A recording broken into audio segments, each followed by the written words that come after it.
lecture is Invoking the Goddess, Significance of Navaratri. Before we start any talk, let's quickly go through an invocation prayer. Ya Devi Sarva Bhuteshu Shakti Rupena Samstita. Ya Devi Sarva Bhuteshu Lakshmi Rupena Samstita. Ya Devi Sarva Bhuteshu Buddhi Rupena Samstita. Ya Devi Sarva Bhuteshu Shanti Rupena Samstita. Ya Devi Sarva Bhuteshu Matra Rupena Samstita. Namastastai, Namastastai, Namastastai, Namo Namah.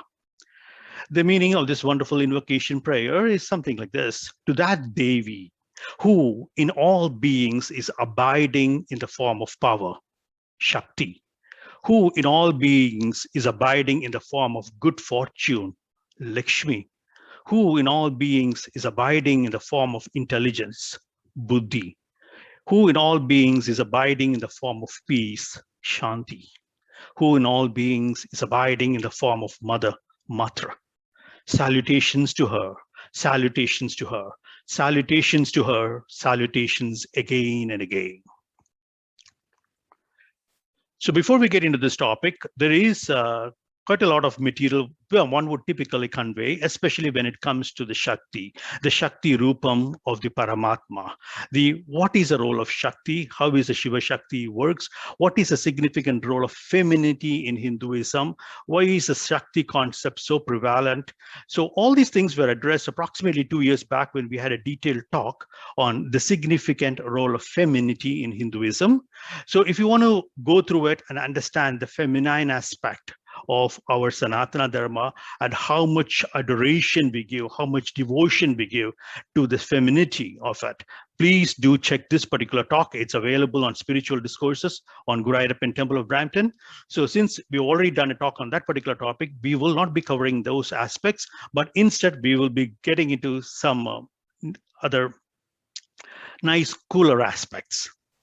So when we look at our wonderful Sanatana Dharma, and whenever we look at the periods of transition that happen in nature, all the periods of transition, there are quite a few of them, but there are 4 major in particular, are all worshipped and harnessed for the spiritual growth and progress in Sanatana Dharma. Sanatana Dharma, as you know, is the oldest religion of the world. And this oldest religion of the world is closely ingrained, it's intertwined with the nature. So that is why all the periods of transition in nature, we have some sort of a special function or some sort of special significance in our religion, Sanatana Dharma Hinduism. The first one is the Amavasya and the Paurnami, or popularly called as waxing and the waning of the moon.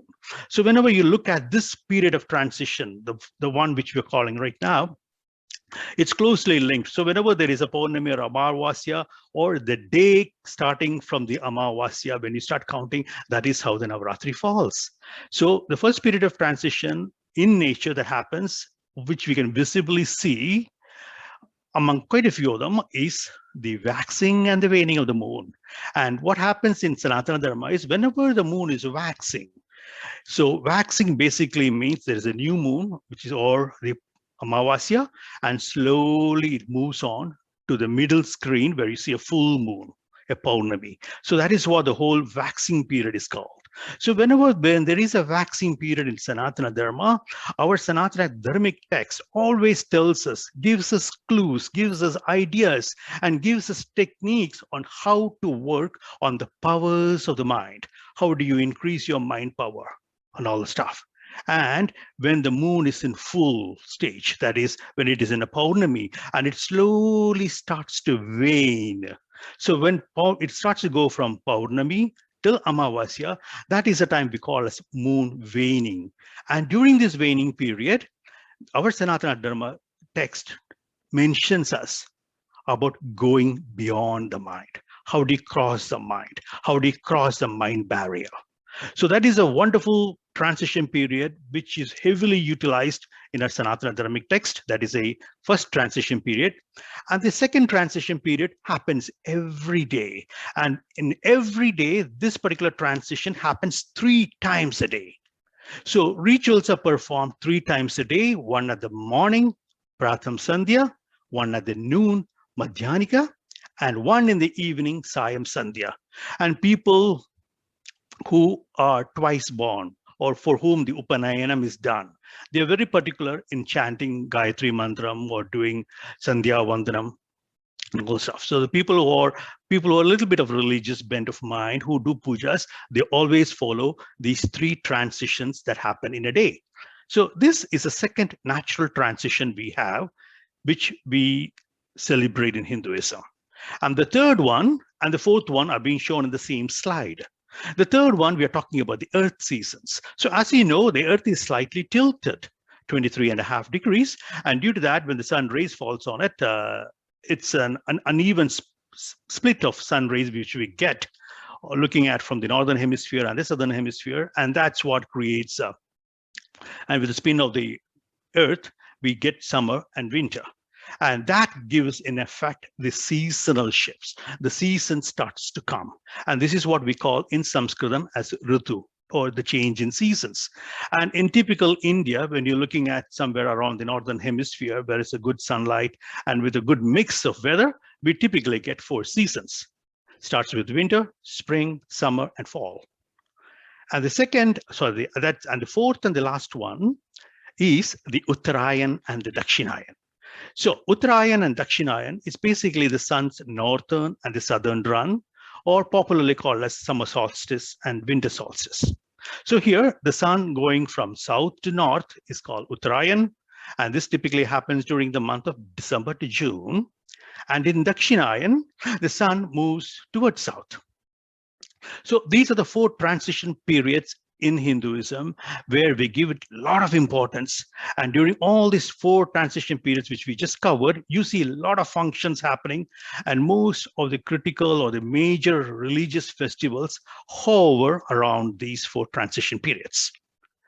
So coming back to our topic, Navaratri. So the question is, we typically will say, there are quite a lot of Navaratris when you look at the Panchangam or when you listen to anyone talking. So how many Navaratris are there? So there are quite a few. There's sort of 5 or 6, but the 4 major ones are the Magha Navaratri, which is celebrated in the month of Jan and Feb. And then comes the Vasant Navaratri, which is typically happens during the spring's time, that's somewhere around the holy time, March and April. And then it comes on the Ashada Navaratri, which comes in the July, June area when the sun is so bright, shiny, summer month.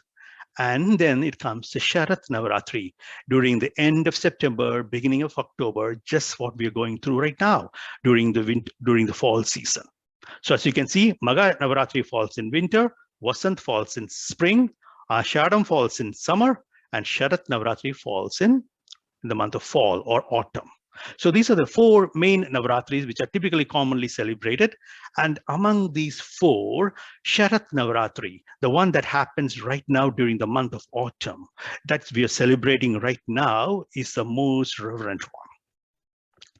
So Sharat Navaratri, or the autumns, which happens in Navaratri, is also called as the Maha Navaratri, because this is one of the most famous one that's been celebrated. And when you look at some of the texts, or when you speak to some people, they also call it as a Sharan Navaratri. And it's celebrated during the month of Aswayuja. That's another month they are all stuck. And I think this particular word is also very commonly used by people coming from Andhra and Telangana areas as well. So when you look at the word Aswayuja, you can easily split those wordings. Yuj, basically, that is a dhatu from which yoga comes. Yuj basically means to unite, to yoke, to connect. And what's about swa? Swa comes from the dhatu swaha, which means tomorrow. And Aswayuja basically means we are constantly trying to connect with the ultimate reality. So that is a very sublime, beautiful meaning this particular Navaratri has. And when we talk about Navaratri, Nava means 9, Ratri means night, right? So hold on to that thought. Similarly, look at this wonderful change of seasons that's happening all around us. Because once you start looking at this wonderful season, all the leaves are falling down, the whole nature is changing. Only change is constant here. So the whole nature is changing for better. And when we look at ourselves, we are nothing but a microcosm of the macrocosmic world. So we can clearly say that the nature, our nature, is an extension of the mind. So whenever the whole nature is going through a sudden change in weather, which is very visible, which can be easily be felt, this is a period where we can align our mind and bring a lot of constructive changes in it. This is a time where we can train our mind, direct our mind, push our mind into much more powerful, purposeful sadhanas with the aim that we can reach the ultimate goal of human life. So we just said Navaratri. Nava means 9. So the number 9 is very, very held in high reverence, and it is considered Purnam or perfected among the cycle of numbers in Hinduism. The cycle of numbers starts from 0 and it goes all the way to 9, and all the rest of the numbers are the combination of these. So 9 concludes the first series of numbers. And so 9 is considered as Purnam because when you multiply 9 with any number, when you add it, you end up getting 9 as well. So there were quite a lot of incidents or stories in Hinduism or Sanatana Dharma where the prominence of 9 is clearly shown. A few of them, which I could recollect, are listed here, because when you look at Navaratri, the Devi wages war for 9 days and to kill 9 asuras. And the Devi is also represented in 9 forms, each one symbolizing Shanti, Shakti, Sayam, and so on.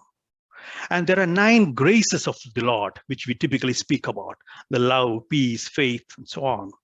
And when we talk about the negative elements are also 9 in number. And when we talk about the dedication which one bhakta does to the Lord, especially the Bhagavata Puranam talks about the 9 different types of dedication or bhakti. Then we have Navagraham. Then we have Navadwaram in our body. Every human body has got 9 openings. Then comes the Navarasam, which is typically shown in all art forms. Then comes the Navaratnam, the 9 precious stones. Then when you start into reading into Vedanta, Vedanta also talks about 9 steps one has to take to reach the state of immortality, by which whenever they cross one step, they try to shed their coverings of the material wraps or the veil, which is called avarana. So which talks about the Nava Avarana concept in Vedantic philosophy. And also, when you look at this particular Navaratri, the 9 days of Navaratri are equated to 9 months, which we spent in our mother's womb. So this is a time for us to rethink, to recalculate, reprogram ourselves so that we can unwind all the bad things and do good things. And when we talk about the 9 days getting equated to 9 months, the thing that comes to my mind is one of the stotrams my dad used to chant very often. He used to chant the Shiva Aparada Shamapana Stotram. And if you look at the Shiva Aparada Shamapana Stotram, the first stanza in the Stotram is more or less in the same lines. Okay, so let's go to the next slide. It's Ratri. What does Ratri means? Ratri, night. Then the other thing which you also mentioned is any asuric or any bad qualities or the negative tendencies in us gets amplified during nighttime. Be it in a veshti, in an individual manner, or in a samashti or a group. It is during the night all these negative tendencies take shape. Because most of the time, night is associated with darkness, with ignorance. So with that frame of mind, when you look at the meaning of Ratri, Ra basically means solace, a deep rest, a relief, a rejuvenation. There's one definition for that. Plus 3 basically is a short for Tapatrayam, when you're talking about the physical or the mental or the causal. So Ratri gives you an opportunity for you to reset all your physical, mental, and causal tapatrayams and shine from there. And that is why when Shiva and Navaratri, we talk about the concept of Sri Devi. Sri means divine, and Devi is an effulgence. So that is where the Sri Devi comes in and it brightens up the whole night. And when you look at the North and the South India, in the North, they have something called as Durga Bhavam. And here, the 9 days of Devi are celebrated in 9 different Durga Bhavams. It starts with Shailaputri, then it goes to Brahmacharini, Chandraganta, Kushumanda, Skandamata, Katyayini, Kalaratri, Mahagauri, and Siddhadatri. It covers the growth of a female child from a young child, from a toddler, Shailaputri, and slowly she grows up and she finally becomes a Siddhidatri, one who is a well-wisher, who is giving out lots of siddhis to others. So it covers the entire form of a growth of a female child. And similarly, when you look at South, the context is the same. But we go with a different concept, and we have something called Tri Devi concept. So the 10 days of Navaratri are being divided into 3 stages. The first 3 days are for the worship of Devi Durga. The next 3 days, 4, 5, and 6, are for the worship of Lakshmi, and 7, 8, and 9 is for the Lord Saraswati. And the culmination festival, which happens to be the 10th day, and today is the 10th day, is called Vijayadashami. So this concept is a highly blend of the Durga Bhavam, and it also takes you to a different level. So when you look at Devi Durga, when you look at Devi Lakshmi and Devi Saraswati, when you merge all 3, this is nothing but Mahamaya. And the concept of Mahamaya is we have the Saguna Brahman and the Nirguna Brahman. The Nirguna Brahman is the one without any form, without any attributes, without any Nama Rupam. And when you add a Namam or a Rupam into it, it becomes a Saguna Brahman. So when you take the Maya out of Mahamaya, you're taking the Maya from the Saguna Brahman, and that becomes the Parabrahman, the Nirguna Brahman. So this is the same concept, but in a different technique we are practicing and which we are celebrating. So there is no such north and south divide, but this is the same concept we have. But what happens is, like when you look at in a lot of India, due to different cultures, different kala and desha, because due to the time and the geographical locations, a lot of stories have a little bit morphed, changed. But when you look at the crux is the same. So with that thought, let's look at the 3 Devi format, and let's look at the first one, the Sri Durga Devi. So we celebrate the Durga Devi, or we pray to Durga Devi for the first 3 days of the Navaratri, and Durga Devi is considered as a primal aspect of the Mother Goddess Devi. Because Durga, she is the strength. She is the divine consort of Lord Shiva. So when they talk about Lord Shiva, there's a beautiful Tamil saying which says, only when Shakti is there, Shiva is alive. When Shakti leaves, Shiva becomes a Shavam. So that basically means Shakti is the one that gives us energy to Shiva. So Lord Durga Devi is always associated with protection.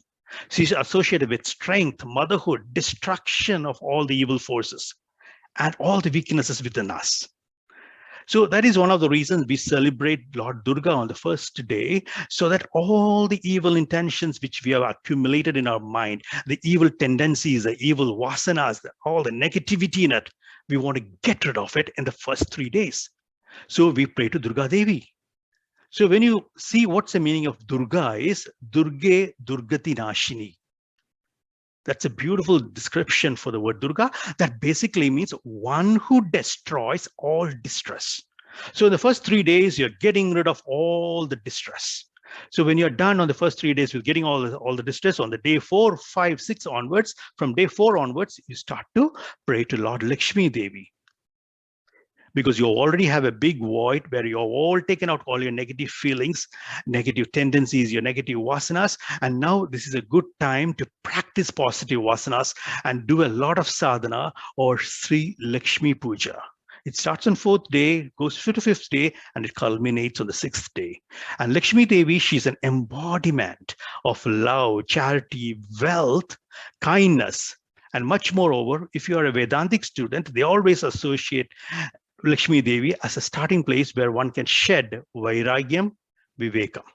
It's basically discrimination and dispassion. Vivekam is discrimination, vairagyam is dispassion.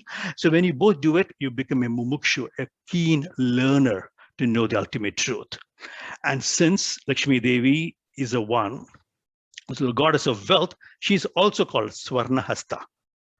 And Lakshmi Devi is popularly said that if you pray to her, she will lead you to one's goal.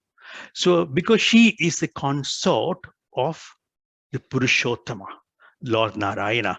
And that is why Lakshmi Devi is also called as Uttamastri. So most of the students who want to learn accept Lakshmi Devi to become a philosophical study.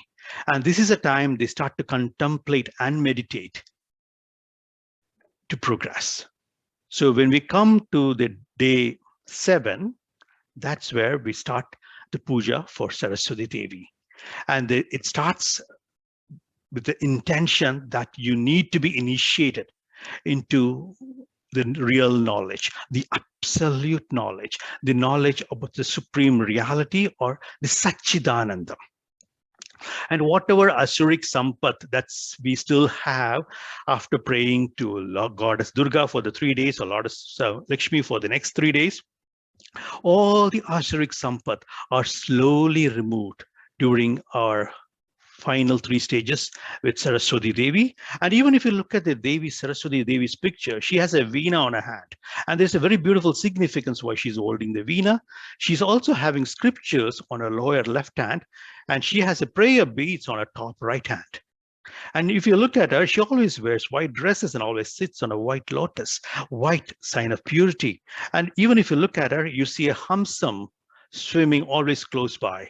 Hamsam is a bird where in Hinduism it says about the mythological special characters of Hamsam, whereas Hamsam can delineate water from the milk.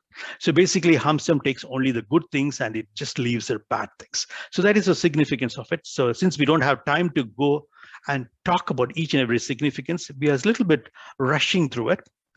And Saraswati Devi is a divine spouse of the Brahma, who's the creator. To create something, we need knowledge.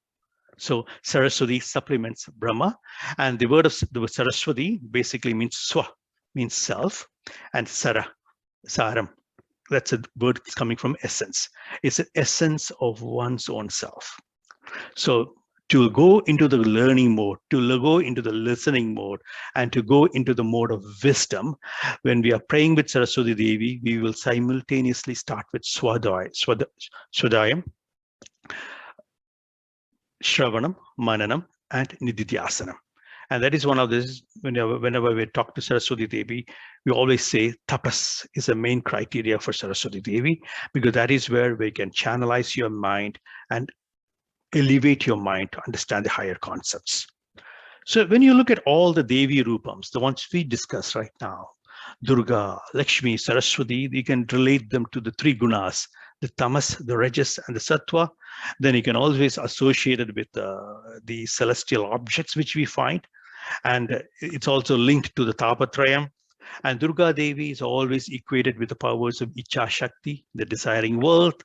And the Lakshmi Devi is equated with Kriya Shakti, because that is where the action happens. That is where, when you're living in this world, the sustenance, the preservation, where the Lord Narayana is looking after it, you need for the action to happen, you need energy, you need money, and you need the Kriya Shakti. So Lakshmi is associated with that. And Saraswati Devi is mostly into the Tapatrayam of Adhyatmikam or spiritual, where you wanted to have the ultimate knowledge or the realization, the knowing power, the Jnana Shakti.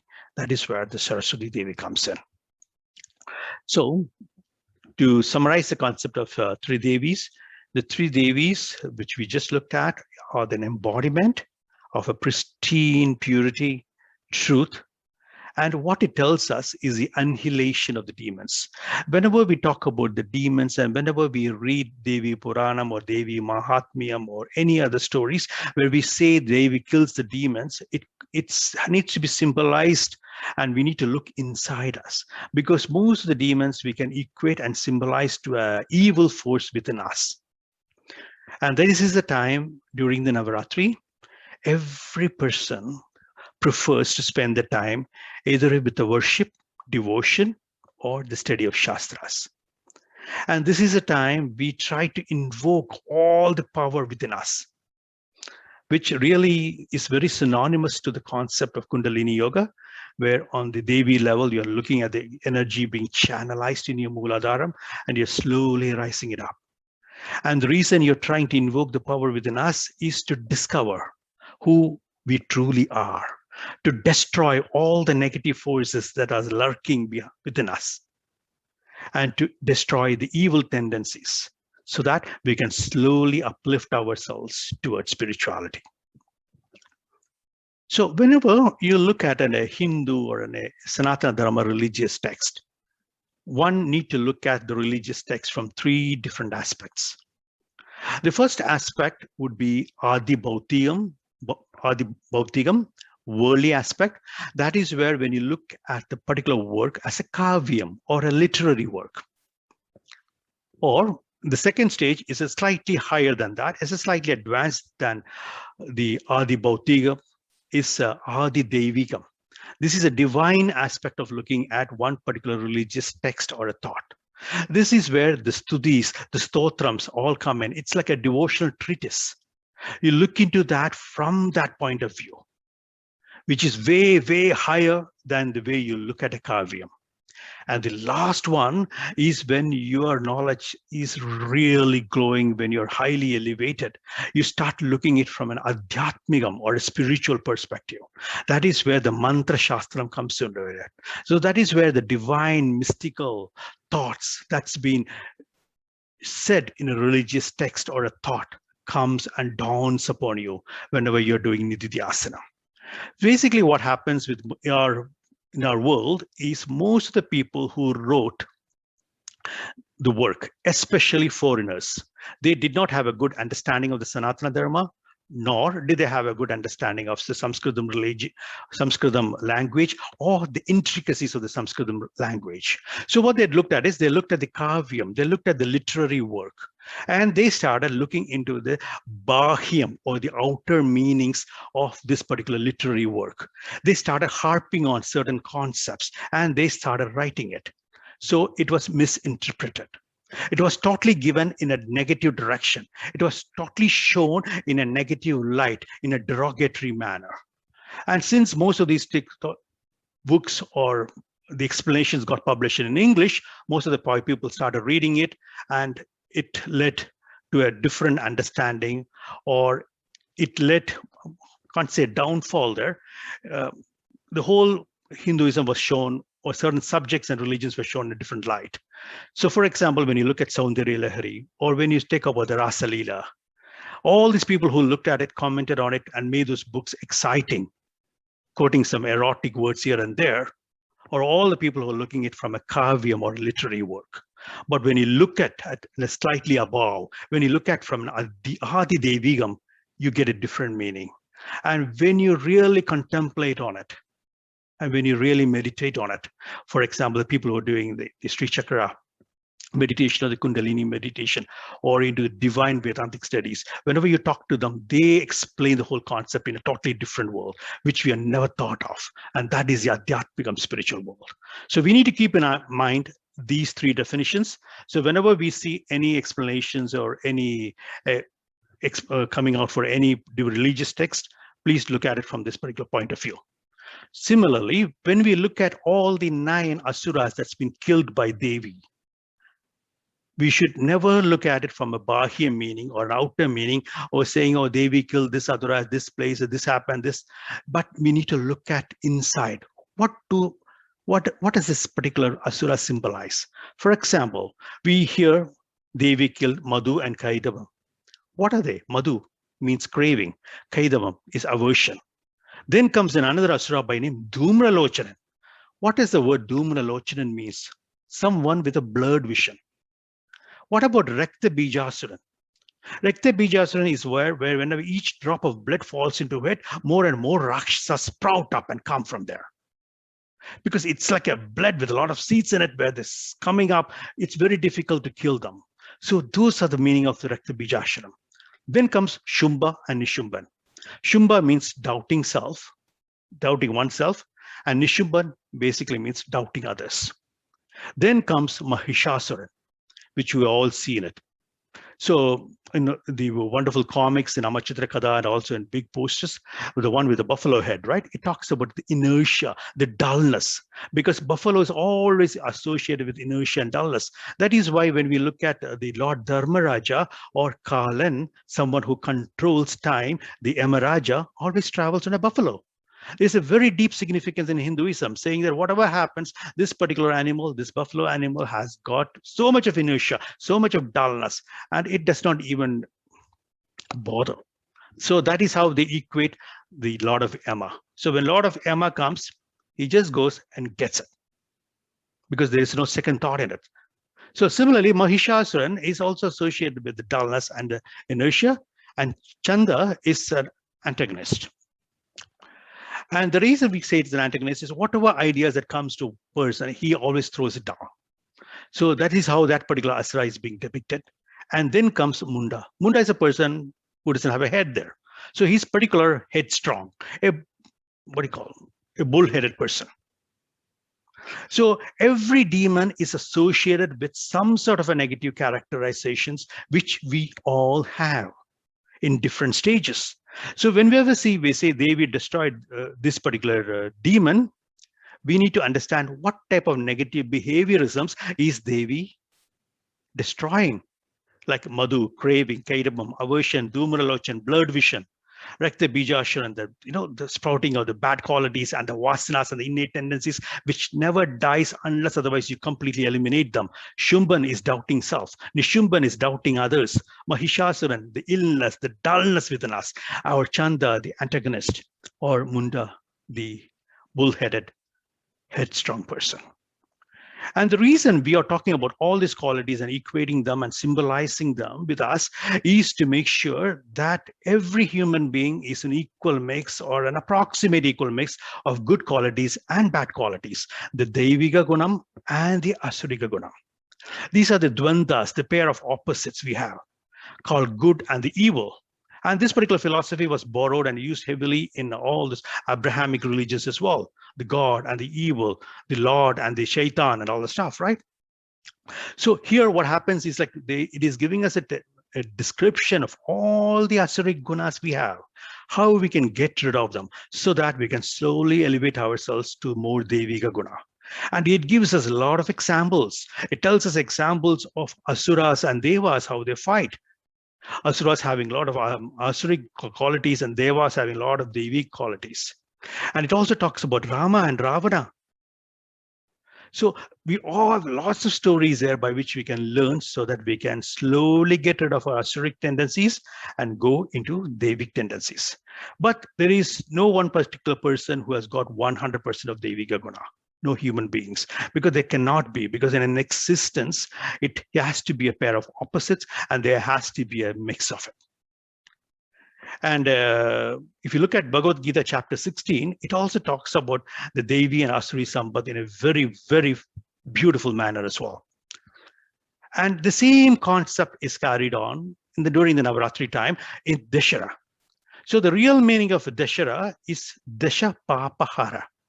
That basically means you're putting an end, you're liquidating all the 10 sins.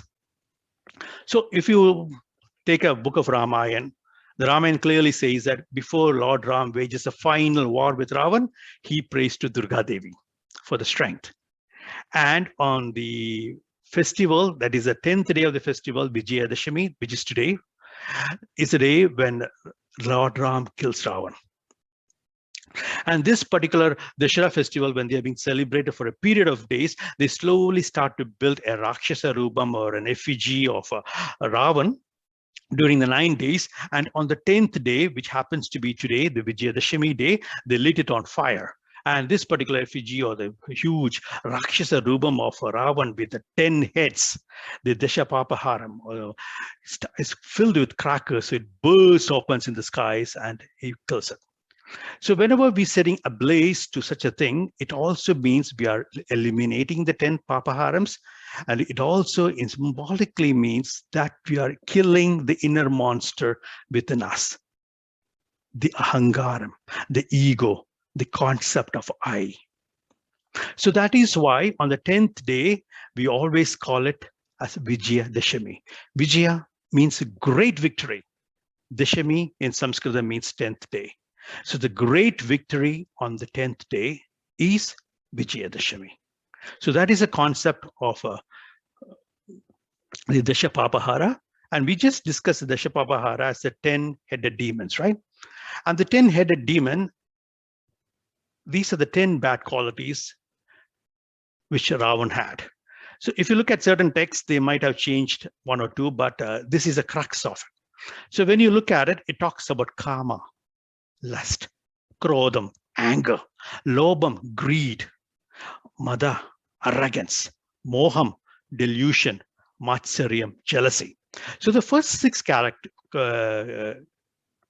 characterizations or the bad qualities can be grouped as Shadripu or Arishad Varga. Because the beauty about Sanskritam language is most of the words it cannot be translated. So when you say Shadripu, the closest English translation you can find is 6 enemies of the mind. But actually, these are the 6 bad qualities which are grouped under Shadripu or Arishad Varga. And the next 4 are the avidya, which is ignorance, asmita, over-identifying with the ego, and the raga and the dvesha, that's again a dvantam, like a attachment and aversion. And the last one is the abhinivesha, where you have an attachment or fear of something going wrong, fear of death, and different kinds of fear. So those last 4 ones, the avidya, the asmita, raga, dvesha, and abhinivesha are called kleshas. So kleshas means, the English translation, if you just look into it, it says mind poisons, but don't go with that.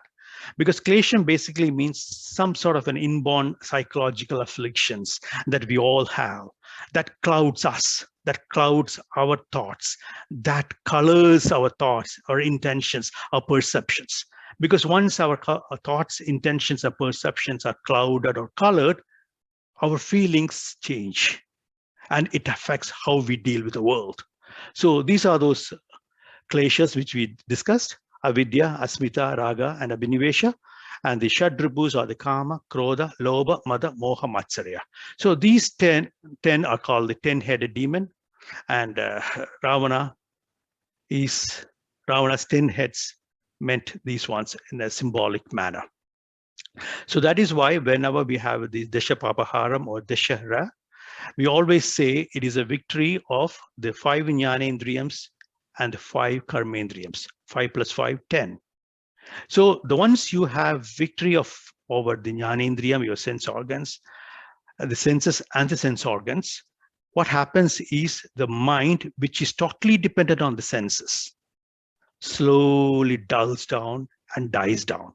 And the mind ends, because mind is nothing but a flow of thought, and the flow of thought gets amplified due to the jnanendriyams and karmendriyams. When there is nothing coming in, the mind slowly ends. And that is what we in meditation or in Advaitic Vedanta, we keep talking about the word called mano nasham. That is the end of mind. And the end of mind, when you reach this is one of the prerequisites step for us to proceed further, to help us to get rid of our ahangaram or ego or the I factor. And when the mind is gone, when the mano nasham happens, when the mind is off, what we can do is, there is no maya that protects, that shields us. There's no veil of maya. So we can easily understand our omnipotent and the omniscient state. That helps us in our spiritual journey. So to help us with that, what we did was, during the Navaratri time, we started to have a lot of songs, bhajans, dance. We started to have pujas and worship. We started to have feast and illumination. It was also coupled with japa and tapa. All these things were done with a purpose so that we develop a tendency to get rid of all our evil, negative thoughts within us, invoke the powers of the self, and realize our true eternal nature.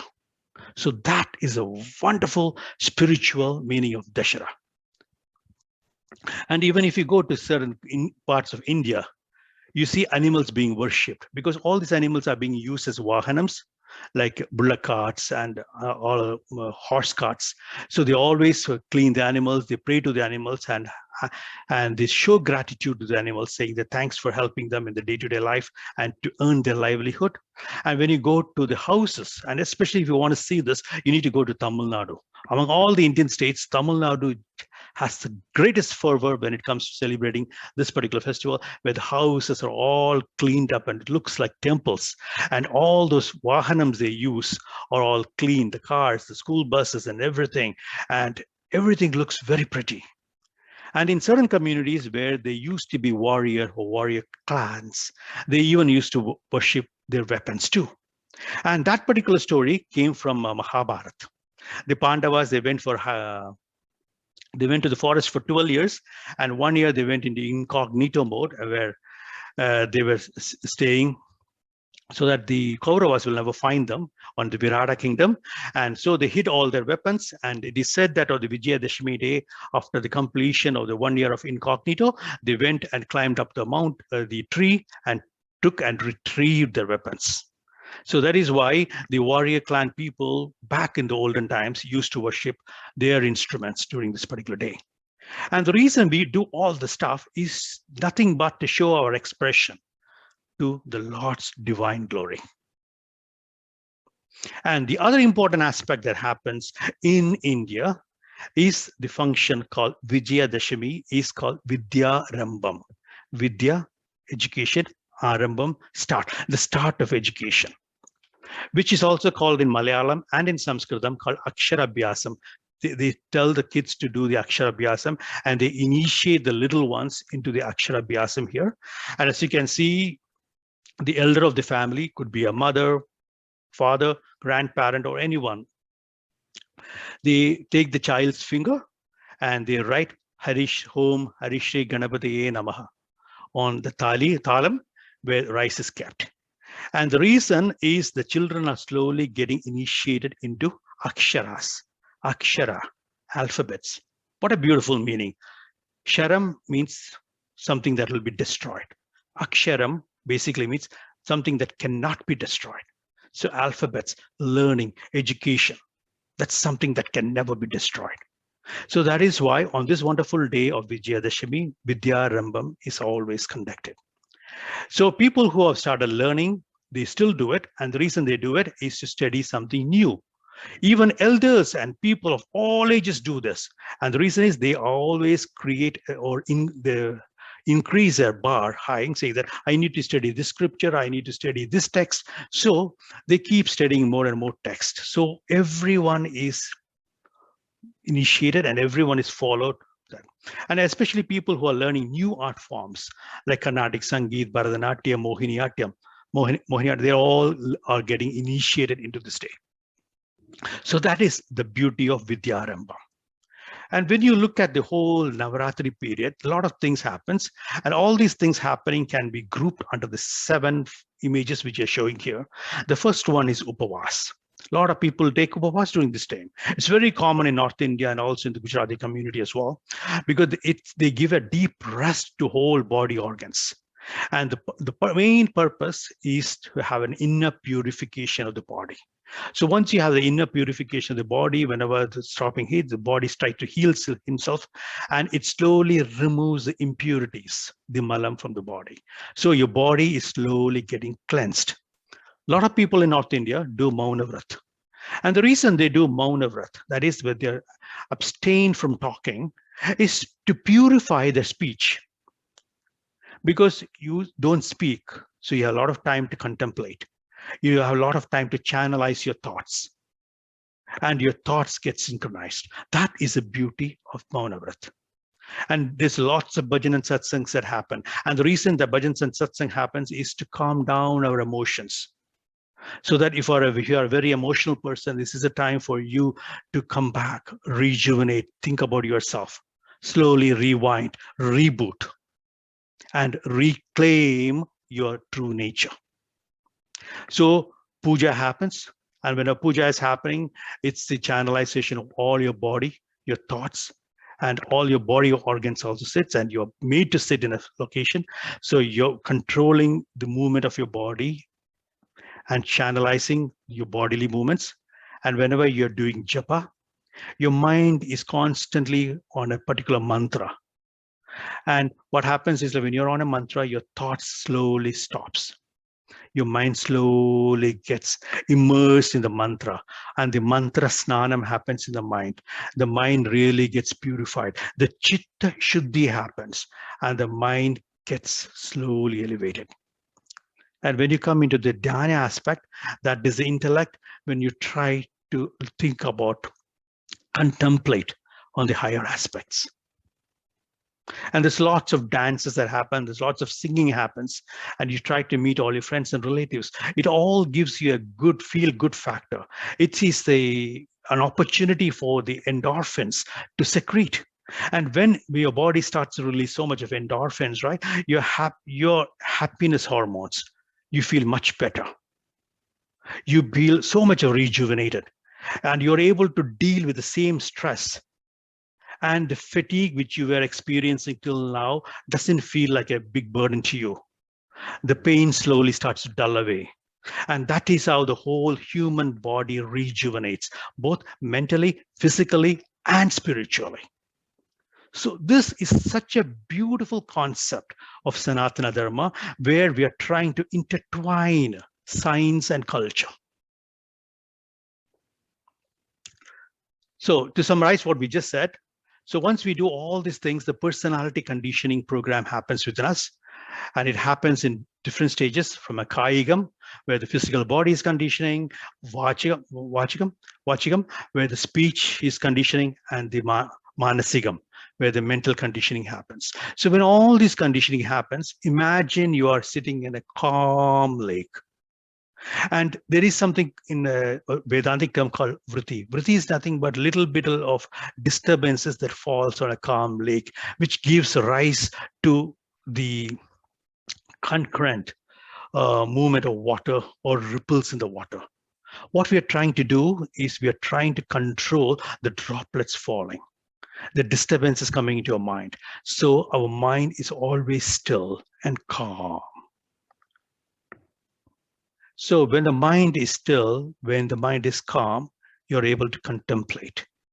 You're able to reach your higher self. You're able to realize who you are. The veil of ignorance, the Maya, slowly drops down. Then you really understand the true nature of the Paramatma. So this is where we just discussed the mental purity comes in through Chitta Shuddhi. And once you have the Chitta Shuddhi, you slowly move to a Chitta Ekagrata, that is the single pointedness of the mind. And the next thing that follows is the Chitta Naishchalyam, that is the steadiness of the mind, just like the water which we said saw in the earlier text. And then slowly, once you have that, the Atma Jnanam sets into it. You go into the mode of Sakshatkaram. The Sakshatkaram leads us to the real knowledge, the Brahma Vidya. Then you finally reach moksha. That is the progression of it. And this particular Navaratri festival, all these 10 days are giving us cues, clues, paths, and very specific instructions on how we could channelize ourselves and be a better individual. So whenever we end our program, we always try to relate what we learned into something that happens in our day-to-day world, so that we can easily relate it, we can easily perceive it. And when we see all these kind of things, a lot of things ingrains into our mind, and it stays on forever. So with that thought, look at the photograph which you see on the screen right now. We took this photograph 3 or 4 days back when I went to visit my sister. So my sister had a Bommakulu set up in her house, and my sister and my mom arranged all the dolls which you see on the Bommakulu. And there is 5 layers of Bommakulu. And Bommakulu used to happen quite frequently in almost all the house in South India. And during the course of time, people were so lazy to do it. And so now it's only happening in very few communities, and only specific communities of people are doing it. All the rest of the people thought it's too much of work. They just left it. So in a Bommakulu, what typically happens is, like during the Navaratri time, they set up bommas or the dolls in a staircase manner. Some may have three steps, some 5, some 9, and some 11. And they arrange all the dolls there, and people invite others. All the friends and families come. They sit together, they sing some kirtans, bhajans, or some songs. And then sundal and some other delicacies in which are given. So when I was a little kid, I was born and brought up in Tamil Nadu. So this used to be a favorite activity. And during Navaratri, we used to visit each houses and grab as much as sundal, puliyodare, and all the stuff.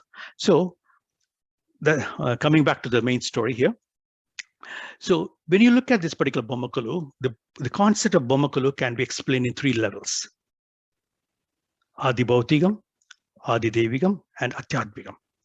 So let's look at these 3 levels. So let's look at the basic level. When you look at these kind of bommas, which we see are all arranged here. So when you look at the bommas, you see the dolls from gods, devatas, rishis, common people, animals, plants, even transportation vehicles, flowers, everything is being laid out there.